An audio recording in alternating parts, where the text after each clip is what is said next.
Welcome to my YouTube channel. మన village culture YouTube ఛానల్కి స్వాగతం. ఈరోజు మనం ఈ యొక్క నర్సింహపేట గ్రామంలో, మహబూబాబాద్ జిల్లా నర్సింహపేట గ్రామంలో ఐకేపీ సెంటర్లో మొక్కజొన్న రైతును కలిసి వారి యొక్క అనుభవాలను తెలుసుకుందాం. మొక్కజొన్న పంట గురించి, వారి పంట కష్టాలు, వారు ఏ విధంగా పంటను పండించారనే విషయాలు వారి మాటల్లోనే తెలుసుకుందాం. మీ దేవురయ్యా? మా నర్సింహపేట. నర్సింహపేట. మీ పేరేం పేరు? గోవర్ధన్. గోవర్ధన్. మీరు మొక్కజొన్న పంటను ఎన్ని సంవత్సరాల నుంచి పంట పండిస్తారు? 3 సంవత్సరాలు అవుతుంది. 3 సంవత్సరాలు. పోయిన సంవత్సరం పంటకి రేట్ ఎట్లుంది? పోయిన సంవత్సరం ఇదే రేటు సార్. ఇదే రేట్ అంటే ఎంత? 2400. 2400. ఎన్ని ఎకరాల పంట పండించారు? 3 ఎకరాలు సార్. 3 ఎకరాలు. ఒక ఎకరానికి వచ్చేసి ఎంత పెట్టుబడి అవుతుంది? 30,000 అవుతుంది సార్. 30,000 అవుతుంది. మరి ఈ పంటను మీరు బయట అమ్ముకుంటే ఎక్కువ లాభం వస్తుందా, ఐకేపీలో పోసి అమ్ముకుంటే ఎక్కువ లాభం వస్తుందా? ఐకేపీనే ఎక్కువ వస్తుంది, బయట తక్కువ. 15-16కే కొంటాను. ఇప్పుడు ఇక్కడ ఉన్న రైతులందరూ ఐకేపీలో పోస్తుంది కాబట్టి వీళ్ళకి ఎక్కువ రేట్ వస్తుందా? ఇదే రేటు అందరికి. బయట అమ్మితే ఎంత ఉంది? 15, 16, 18. 1800. మీరు ఈ ఐకేపీలో పోసి ఎన్ని రోజులు అవుతుంది? ఇక్కడికి 8 రోజులు సార్. 8 రోజులు. మరి ఎందుకు అంత లేట్ అవుతుంది? ఇక వాళ్ళు ఆరాల మ్యాచర్ రావాలని ఆపుతాను సార్. మ్యాచర్ ఎంత వస్తే కాంటా పెడతారు? 13, 12. మీరు ఎంత వచ్చింది ఇప్పుడు? అది మేము చూసుకున్నాం, 12 వచ్చింది, కానీ ఇక వాళ్ళు రాలే, ఇక మీరు కుప్ప చేయలేదని. మీరు కాంటా పెట్టినాక ఎన్ని రోజులకి డబ్బులు అకౌంట్లో పడతాయి? ఎన్ని రోజులు పడేది తెలియదు సార్. ఇప్పుడు అప్పుడైతే ఎమ్మడే పడేది, కానీ మరి ఈ సంవత్సరం ఎట్లా చేస్తారు సార్?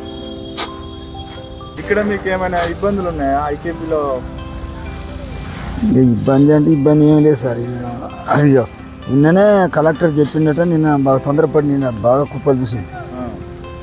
నిన్న అందరు పోయిన రైతులు అక్కడ కూర్చున్నారు, కానీ మా కాడికే మాకే కొంచెం వాళ్ళు వచ్చి వాళ్ళు చూడలేదు కనుక మేమే కొద్దిగా నర్రస్ అయినాం. పట్టలేదే వాళ్ళు పిల్లలే, చూడకపోతే మేమే తెచ్చుకొని చూసినా కూడా. చూస్తే మాది కూడా మ్యాచ్ వచ్చే సూచన ఉన్నది, కానీ పట్టాలంట. ఇప్పుడు అమ్మ అట్లా తూర్పాట్లో పడుతుంది షాంపుతో, ఎందుకట్లా? ఇక మిషన్ లేదు సార్. మిషన్ లేనప్పుడు ఏం చేయాలి? పడితే ఏమవుతుంది? అలా పొల్లు పోతుంది, తాళ్ళు పోతుందని, తాళ్ళ గింజ ఉన్నా వెళ్ళిపోతుంది బయటికి. అంత మంచిగా తేటా చేయాలనే పట్టాను సార్. మిషన్ ఏమైంది మరి? మిషన్ ఇవాళ రాలేదు సార్, నిన్న మొన్న ఉండే. ఇక్కడ ఇక మిషన్ లేనప్పుడు ఏం చేస్తాం సార్, మనమన్నా పట్టుకొని తప్పదు. మిషన్కి ఎంత కిరాయి తీసుకుంటున్నారు? మిషన్కి గంటకు 1200. బాగా ఎక్కువ తీసుకుంటున్నారు. ఎక్కువ తీసుకుంటాం. మీరు ఏం కోరుకుంటున్నారు మరి? ఇప్పుడు గవర్నమెంట్ నుంచి మీకు ఏమైనా సహాయం కావాలని కోరుకుంటున్నారా? ఇక మాది పట్టుడు అయితే ఎంబడే ఇక తీసుకుపోవాలి. వర్షం గిట్ట పడితే మాకు ఇబ్బంది అవుతుంది, మా బాధ. తొందరగా కాంట అయిపోతేనే మా బాధ తెల్లారుతుంది. తొందరగా కాంట అయిపోవాలి. డబ్బులు ఒక 10-12 రోజులన్నా పడే ఉపాయం కావాలి. ఇలా ఇప్పుడు తాలు గింజలు వేయి, మంచి గింజలు వేయి. తాలు గింజలు పగిలినాయి. ఇటొకటి అలా వచ్చిన బెండు, అది తాలు గింజ. ఇవన్నీ పోయేటట్టు పడతాను సార్. ఇప్పుడు ప్రభుత్వం గిట్టుబాటు ధర 2400 కల్పిస్తాను కదా, ఆ 2400 అనేవి మీకు సరిపోతున్నాయా?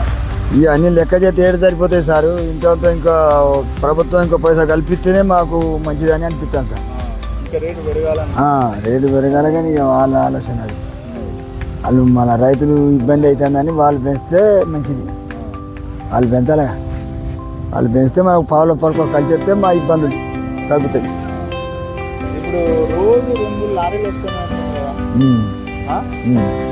ఎక్కడి నుంచి వస్తాయి? అది ఎక్కడి నుంచి? పెద్దపల్లి అంటారు సార్. పెద్దపల్లి నుంచి వస్తాయి.